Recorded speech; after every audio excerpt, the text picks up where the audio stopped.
الشيطان الرجيم بسم الله الرحمن الرحيم ومن يبتغ غير الإسلام دينا فلن يقبل منه وهو في الآخرة من الخاسرين صدق الله العظيم. قابل صد احترام جناب مولانا عطا الرحمان صاحب، اسپیکر عوامی اسمبلی بمقام پشاور، قائد ملت اسلامیہ، قائد جمعیت، رہبر امت حضرت مولانا فضل الرحمان صاحب، جمعیت علماء اسلام کے مرکزی صوبائی قائدین،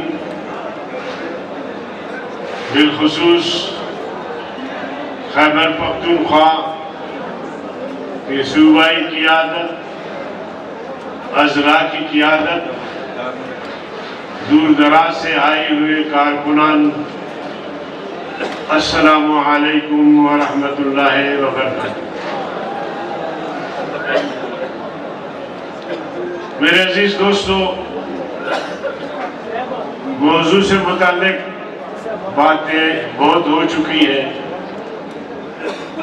آپ اور ہم سب انتظار میں ہیں کہ قائد جمعیت کو سنیں. گرمی نے بھی آپ کو بہت تنگ کیا ہے، مگر میں آپ کی ہمت کو، جرأت کو سلام کرتا ہوں کہ گرمی کے باوجود،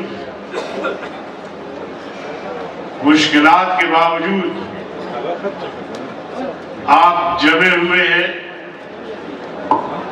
اور اپنی مثال کے مطابق نعروں کا بھی ٹھیک جواب دے رہے ہیں. میرے عزیز دوستو، میں دو چار باتیں ایسے عرض کرنا چاہتا ہوں کہ جن کا مقصد اقتدار میں بیٹھے ان لوگوں کو متوجہ کرنا ہے، یا پس پردہ جو قوتیں بیٹھ کر اور جن قوتوں کو انہوں نے شو پیس بنا دیا ہے پبلک کے لیے، پیچھے سے ڈوری ہلا رہے ہیں، ان کو متوجہ کرنا چاہتا ہوں کہ اب بھی اگر ان میں عقل ہے، اب بھی اگر ان میں شعور ہے، اب بھی اگر کسی درجے میں وہ پاکستان سے محبت کرتے تھے، اب بھی اگر وہ کسی درجے میں قوم سے محبت کرتے ہیں کہ ان کے خیر خواہ ہیں، باشعور ہیں، ان باشعور لوگوں کو، باشعور قوتوں کو، بشرطے کہ ان میں شعور ہو، ان میں سمجھ ہو، بات کو سمجھنے کی کوشش کریں، ان کو متوجہ کرنا چاہتا ہوں کہ آپ پاکستان کی تاریخ پڑھیں. جب پاکستان کے قیام کی تحریک چلی، جس عنوان سے چلی، اس کو یاد کریں کہ پاکستان کا مطلب کیا. آپ بھی کہیں ذرا، پاکستان کا مطلب کیا؟ لا الہ الا اللہ. یہ پاکستان کا بنیادی مقصد تھا. کلمہ لا الہ الا اللہ سے یہ اخذ کیا جا رہا تھا کہ پاکستان ایک الگ ریاست کی شکل میں قائم ہوگا اور یہاں اسلام کا عادلانہ نظام ہوگا. پاکستان ایک فلاحی ریاست کا منظر پیش کرے گا. مگر مسلمانوں کا یہ خواب شرمندہ تعبیر نہیں ہو سکا. مسلمانوں کو اسلام نہیں ملا. پاکستان کا پہلا وزیر خارجہ قادیانی مقرر کیا گیا. اسلام کے لیے آئین سازی کرنی تھی. قرآن و سنت کے مطابق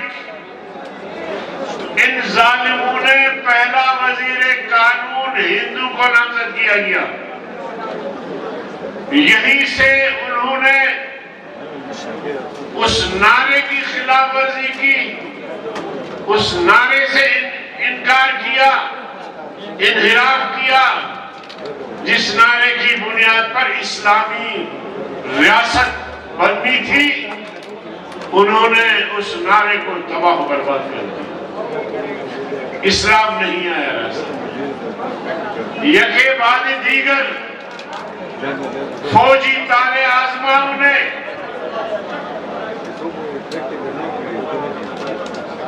بیڑا غرق کر دیا ملک کا. جمہوریت کو پنپنے نہیں دیا بلکہ آنے نہیں دیا. خود سد سکندری بن کر مملکت کو اسلامی فلاحی ریاست بننے سے روکا اور اسی طرح جمہوریت سے روکا. اب آپ بتائیں کہ جو ریاست اسلام کے نام پہ قائم ہوا اس ریاست میں اسلام نہ ہو. پھر کہا جی جمہوریت کے ذریعے قومیتوں کو حقوق دیں گے, عوام کو حقوق دیں گے.